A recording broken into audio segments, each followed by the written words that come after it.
Hello friends, and welcome to Bible study.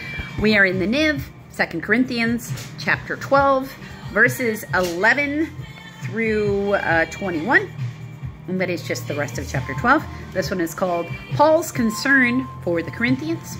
So, as a backstory, this is written about 60 AD. Corinth is a Roman city. It's the fourth largest metropolitan city in Rome. Obviously, there's a problem for me with the word lately. All right, so, verse 11. I have made a fool of myself, but you drove me to it. I ought to have been commended by you, for I am not in the least inferior to the super apostles, even though I am nothing. The things that mark an apostle, signs, wonders, and miracles, were done among you with great perseverance. How were you inferior to other churches, except that I never burden you? Forgive me for this wrong. So, he's obviously really...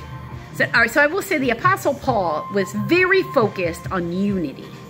He very much wanted everybody to be preaching the same thing. And that really was very much one of his driving focuses, which obviously did not stay because there's all kinds of different versions of Christianity, all kinds of different denominations. He would not have had that. He would have had everything be very set, structured rules. Now, he is also a Pharisee. He comes from something where they have been practicing. I mean, the time between Moses and Jesus is a very long time. And they've been practicing this for that time. Now, in the Israeli history, and in the history of the people of Jerusalem, but in the country of Israel, they have gone, because Jerusalem is a place, it's a city. It wasn't, at once upon a time, it was not all of Israel. What we know of Israel right now is basically just Jerusalem. It's not Israel. Like, I know there's a whole conflict that's going over there with the Gaza Strip. And I'm very conflicted there because I am Jewish genetically, and I do support the Israeli people, and there's far too much war, and I wish they would stop hurting each other is what I really wish. The inhabitants that are in the Gaza Strip, the genetics that they come from, are the people who were there before. Before the Bible beginning before. So they are the native peoples there, and that is where the conflict comes in. Because it's not really any different of a thing than here in America with the Native Americans.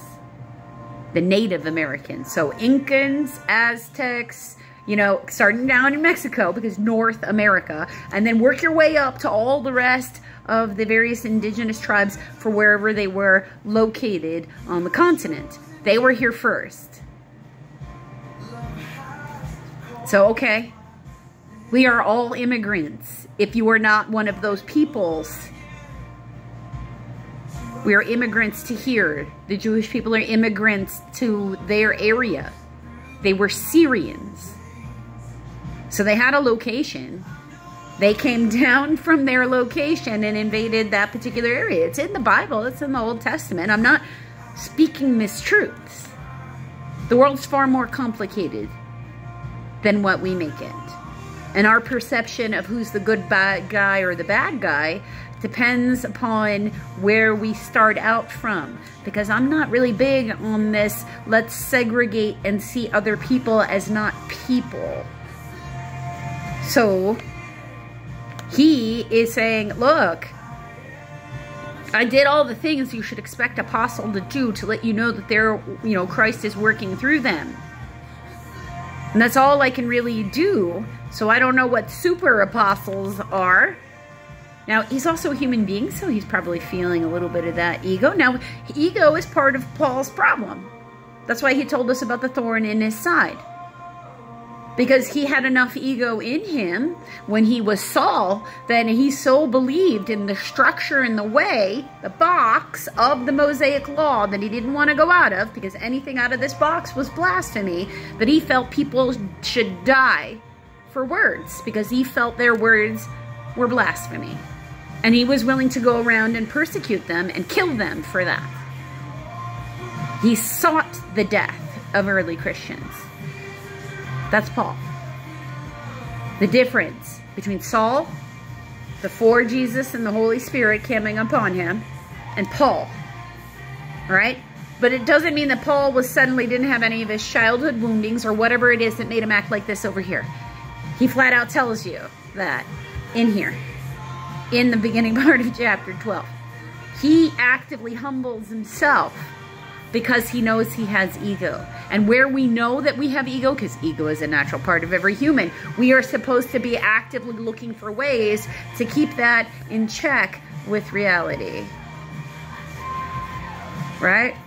That's part of the job. Nobody's always the most amazing thing at everybody. Everybody has flaws. You're not Jesus, so simmer your butt down. And that's what Paul's doing to himself. Verse 14.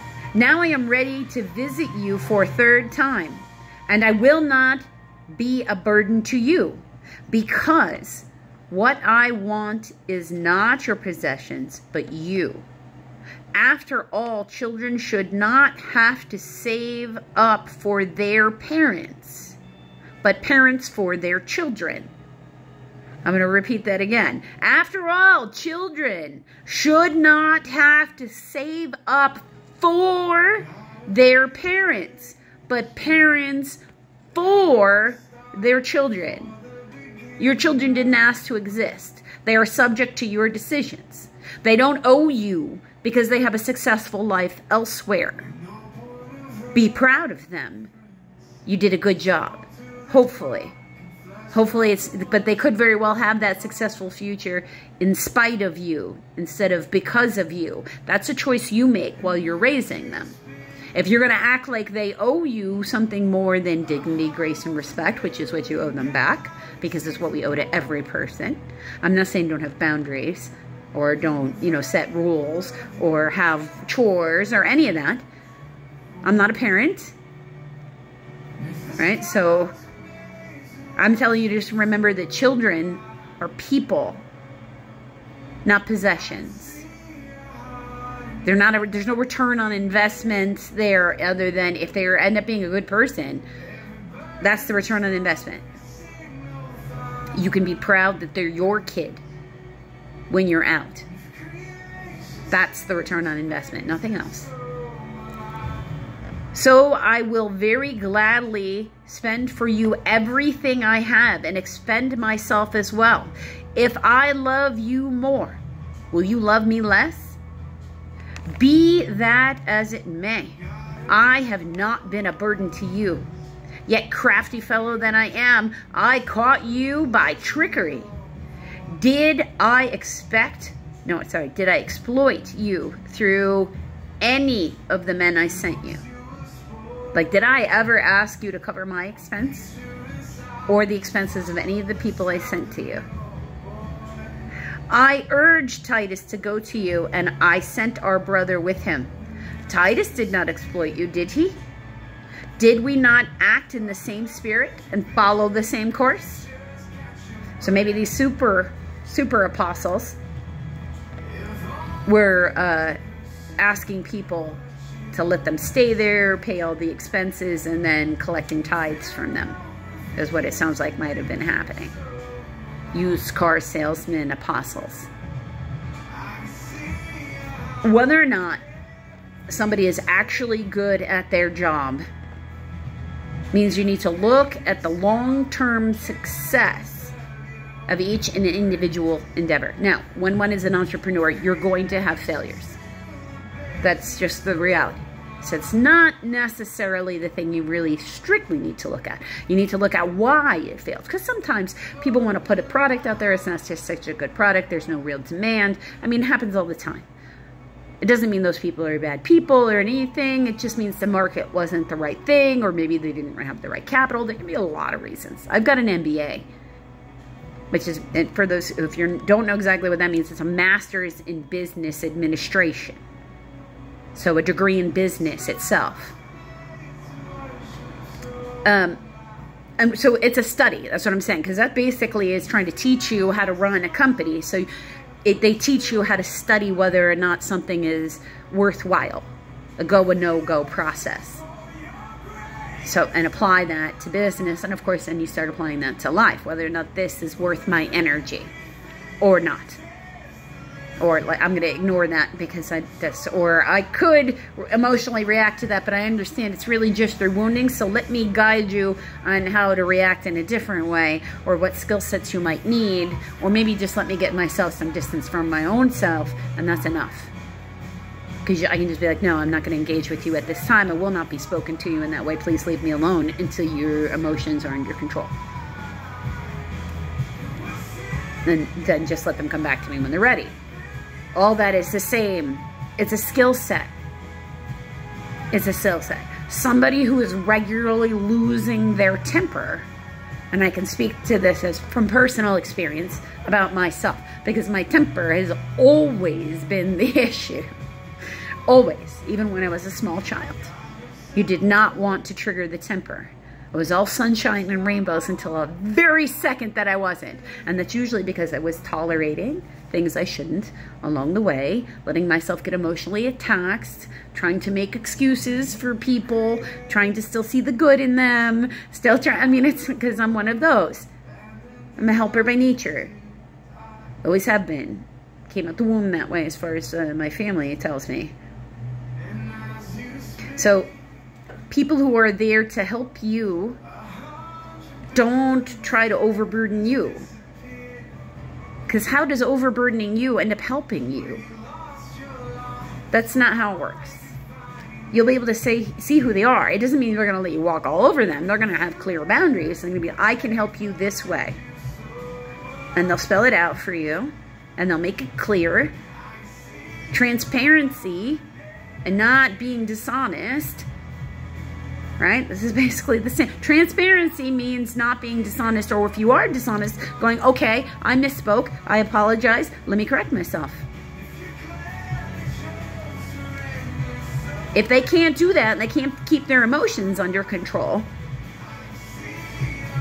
then how can they be a leader? I'm not saying that people aren't going to occasionally lose control of their emotions. They are. But at what frequency? Because the more frequent somebody is losing control of their emotions, they have some sort of disturbance. It could be, you know, just age, it could be dementia, it could be medical, it could be emotional, it could be childhood traumas, it could come from psychological issues, it can come from any number of places. And it's completely and totally normal. Mood disorders often make people lose their control of their emotions. That's why they're called mood disorders. Because there's a difference between just a mental disorder and a mood disorder. You're talking about, like, there can be structural abnormalities in there. Versus some of it can be impacted also just by trauma. Some mood disorders can be caused just by trauma. And I'm not talking about physical trauma, although that can happen. People can get a head trauma and then have a psychological or mood disorder they didn't have before. Because in the brain is where those hormones are being controlled. So think of it as if your central processing unit isn't, like, you can have all the data in the world in that machine and it can connect to everything in the world that you want it to. But if the central processing unit starts to go, and the processor no longer has the ability to tell what program to run at the right time, then you got to replace that. You got to change that. You got to alter how you use that machine. You got to alter what it controls. You got to alter what it does. Right? So it's true. Everything in this world that is clever, that we use as a tool, came from something that God created first, and we are just mimicking with science and technology. Science is the study of nature, and all of nature belongs to God. He made it, we didn't. So we're studying it, and as we study it, we study Him. That's part of why I love science, and every type of science is something that is a hobby of mine, and I want to know more about it. Because I can gather as much information as I want. And for me, as more I understand about that and us and everything else around us, the better I understand him. The better I understand what he wants me to do. Verse 19. Have you been thinking all along that we have been defending ourselves to you? We have been speaking in the sight of God as those in Christ, and everything we do, dear friends, is for your strengthening. For I am afraid that when I come, I may not find you as I want you to be. Now that's expectation, and that's on Paul. And you may not find me as you want me to be. That would be expectation on them. Because we want people to be who we want them to be, and that means we can't see them for who they are, which means we can't figure out how we're supposed to interact with them in what place in our life and their life to help anchor that light. Because people are brought into your life to help you heal your childhood wounds, or for you to help them heal their childhood wounds, or to bring joy, or to find ways to anchor the light. He doesn't bring people here just to torment us. People might have malice in their heart. We're supposed to learn where our boundaries are, to tell them, no, thank you, I will not interact with you, or to sometimes be that justice warrior, regardless if that's engaging with the actual law or in some form of advocacy, because it can come in any number of ways, because he does put people in those positions to do those things, those world changers. History is full of them. That's who we talk about. The world changes. Well, Satan doesn't want the world to change. Why would he want that? When we're in our more base nature, he's more in control. It's obvious. It's in the Old Testament. It's all over the place. They were engaging in acts that we would, oh my, no. Just no. Oh my God, no. Just a no as a given no. I mean, that's why they give us like, well, you can't judge people from the past by today's standards. And I tell you, yeah, you can. And you should. Because that's literally what the Old Testament was about. The whole story of the Old Testament is I gave them a set of rules. They couldn't follow the rules. They started changing the rules, bending the rules to suit their earthly desires so that they could worship the demons I was telling them not to worship. In the book of Isaiah, he's like, do you not hear me? I sent you to this area to commit genocide. Let's not pretend we're wiping out people. Who is he wiping out? Why was Ruth okay when she wasn't of the Jewish DNA? Because she became Jewish in faith. It was about the demon worshippers. If they were willing to convert to the religion, they could stay. Because their heart would have then turned to the living God. Otherwise, we're talking about genocide. Right? So he sent them there to wipe out the demon worshippers. And when Israel sent long enough worshiping those same demons that he sent them out there to destroy, he allowed those surrounding nations to come in and displace them. And Isaiah, who is important to the prophet, to Jesus, to the Messiah, the prophet Isaiah, is the longest book in the Bible, 66 chapters. And it is most often what is being quoted when we say, in fulfillment with the scriptures. Because he was a prophet. He could see the future. God showed it to him. So he could predict what was going to be happening. And he predicts Jesus, the seed of Jesse. It doesn't even take very long in there for him to get to it. But first, he talks about the Assyrian exile. That's the first exile. Before the Babylonians, they don't get to come back again until we have the Persian Empire.